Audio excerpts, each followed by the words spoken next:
The movie opens up with a young boy playing football on a beach in Mexico. It is almost dark and there is no one around. Suddenly, the boy finds a helmet with a GoPro attached to it. When he plays the first video, we see two surfers enjoying the sunny weather and having a good time. However, soon they are attacked by a massive shark which tears them into pieces. The young boy is horrified by their screams, so he immediately flees the place. Following this, the movie flashes back to 2 days earlier, where an American tourist named Nancy Adams is heading to the same beach. From her conversation with the driver, we get to know that she was an aspiring medical student. However, after the recent death of her terminally ill mother, she has decided to change her field of work. Nancy also reveals that her mom got pregnant on this very beach, and this is why it is special. Someday Ryan Reynolds will get her pregnant on this beach and they'll give birth to a bottle of gin and a soccer team. After a while, they finally arrive at the beach. It is a stunningly beautiful place just like Nancy had envisioned. The best thing is that the beach is almost empty apart from a few local surfers.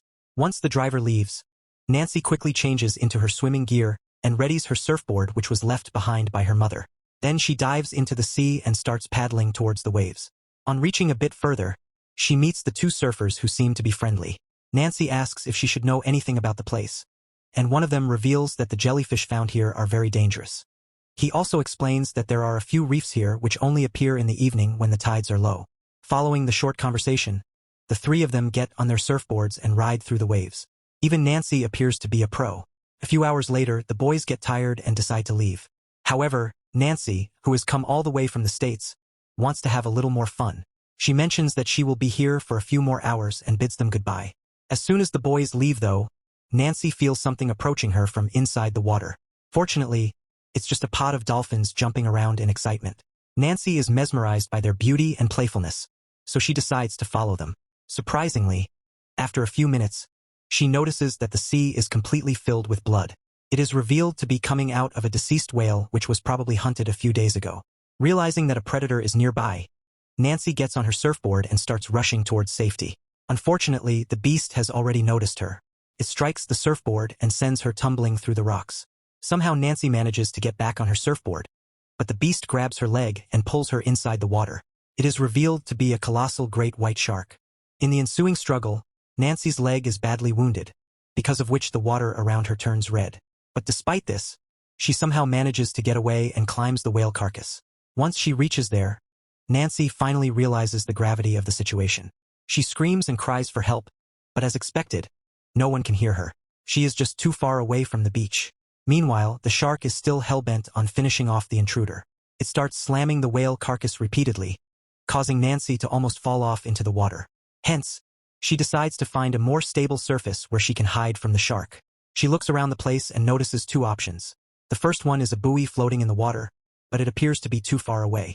The second option is a reef which is just starting to appear because of the low tides. The only problem is that it will drown again the next day. Nancy gets into a dilemma, but she eventually chooses the reef, right before the shark rams the carcass and sends it flying. Now she is in the water, swimming for her life with a severely injured leg. The shark is also right behind her, coming at full speed. The situation seems to be very perilous, but fortunately, Nancy manages to make it to the reef. There, she meets another one of the shark's victims, a seagull. It was chilling on the whale carcass minding its own business when the shark sent it flying. In order to stop the bleeding in her leg, she uses her ornaments and conducts a makeshift operation. The procedure makes her scream in pain, but little did she know that this is just the start of a terrifying situation. After stitching up her wound, she ties her wetsuit around it, making sure that it doesn't get infected. A few hours later, night comes and it becomes extremely cold. Nancy does some more modifications to her swimsuit and turns it into some sort of jacket. However, the resilient gull doesn't need any of that. He simply looks at Nancy with disapproving eyes, probably thinking that she is a weak being. Later in the night, the two eat some crabs and bond together. In one instance, Nancy notices her surfboard floating not too far from her. Hoping that the shark is long gone, she slowly gets inside the water. However, when she swims for a few minutes, she notices the great white's menacing fin looming above the surface. Turns out the shark is still hovering around the place. Nancy uses the last of her strength and gets back on the reef, but in the process she hurts her leg again. At this point, she has almost given up. The reef is going to disappear in a few hours, and if the shark doesn't kill her, her worsening wound probably will. But right then, Nancy sees a ray of hope. It is a fat drunk man who is passed out on the beach.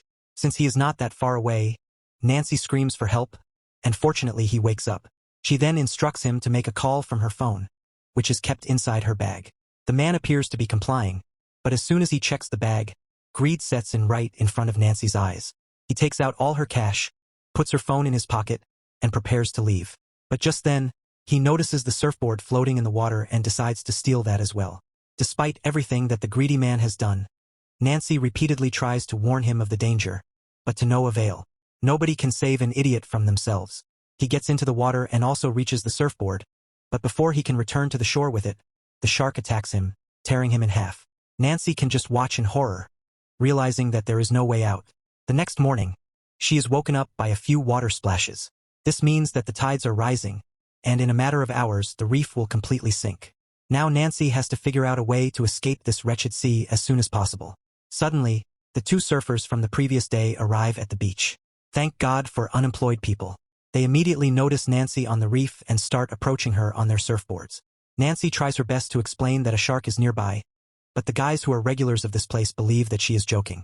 Unfortunately, the next second, the killer shark leaps up into the air and gobbles up one of the surfers. Witnessing this, his friend panics and starts swimming towards Nancy anxiously. He eventually makes it, but before she can pull him up, the shark drags him down into the depths of the sea. The sight of a human being dying right in front of her horrifies Nancy, but she knows that she has to be strong if she wants to see her family again. After a while, she picks up the gull and starts tending to his wounds. The little guy bites her at first, obviously annoyed, but after a while he calms down. In the next scene, as Nancy is looking for ways to get off the reef, she notices the second surfer's helmet which has a GoPro on it. This is the same one that we saw at the start of the movie. Despite the shark still circling around the place, Nancy wants to retrieve it. However, this time she has an idea in mind. Using her watch, she calculates the exact time the shark takes to make a complete rotation of the reef. It turns out to be 30 seconds. Shortly after, Nancy waits for an opportune moment and dives inside the water. She manages to grab the GoPro without any problem, but on the way back, the shark starts chasing her. Nancy somehow gets back on the reef, but the relentless shark tries jumping on the surface to snatch her away. Fortunately, the sharp rocks and poisonous plants instantly repel it back inside the water. After yet another near-death experience, Nancy finally has something that will help her in the middle of the sea: a GoPro. Even the gull is astounded by her stupidity. Nonetheless, Nancy doesn't care. She records a message for her family, telling them to stay strong if she dies. In addition, Nancy then records another message in which she begs for help. Once she is done, she chucks the GoPro back into the sea, hoping that it will reach the shore where someone will watch her video and come to her aid. An hour later, it is almost noon. The high tides will soon arrive and sweep the reef away. Now Nancy will have to dive into the water and reach the buoy at any cost. Before leaving though, she puts the gull into a broken piece of surfboard and sends it away, hoping the waves will take it to the shore. Goodbye, my friend. After a while, as Nancy braces herself to dive into the water, she notices hundreds of jellyfish swimming nearby. This gives her an idea. She remembers how the surfers warned that these animals are very dangerous. Although a risky move, Nancy decides to swim between the jellyfish and use them as a shield against the shark. The plan works. The shark doesn't dare come near her. It appears to be terrified of the jellies. After a while, Nancy finally reaches the buoy, but as she is climbing it, the handle breaks, making her fall back into the water. The shark also arrives, and it appears as if it is going to tear her into pieces. However, Nancy bravely stabs it with the piece of metal, allowing her enough time to climb up the buoy. After this, she looks through the hidden compartment and finds a flare gun. Nancy immediately fires it into the sky to call for help, but no one seems to be around. By this time, the shark has also become very aggressive, and it repeatedly keeps banging on the buoy. It is only a matter of minutes before it sinks. So, with time running out, she comes up with yet another plan. Nancy realizes that the nearby whale carcass has started leaking oil, so she fires the remaining flare into the ocean. As soon as she does so, the water lights up, igniting the shark as well. The massive beast struggles for a while, but then it dives inside the water and extinguishes the fire. It appears as if nothing can put it down. Meanwhile, on the shore, the boy who was playing soccer at the start of the movie has finally found the GoPro. After going through the videos, he immediately runs to call for help. Back at the buoy, the shark has become even more aggressive, and it is constantly ramming the buoy. Bit by bit, it disintegrates the large structure and eventually takes it off balance.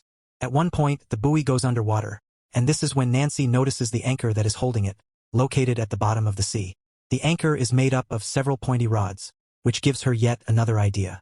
So, while the shark is still attacking the buoy, she gets out of it and disconnects the chain. The chain is so heavy that it starts pulling Nancy to the depths of the ocean. The shark finally notices this and starts following her. Now Nancy has to make her final move. Although the plan can easily result in her death, and lets go of the chain. Nancy misses the sharp anchor by inches, it gets pierced through and through, resulting in an instant death. In the next scene, the boy finally arrives with his father, who is none other than the driver from earlier. He spots a lifeless Nancy on the shore and immediately starts administering CPR. Fortunately, she wakes up a few seconds later, making everyone happy. Even the gull is there. He cheers around from the sidelines. Following this, the movie cuts to 1 year later. Nancy is seen at a beach in Texas.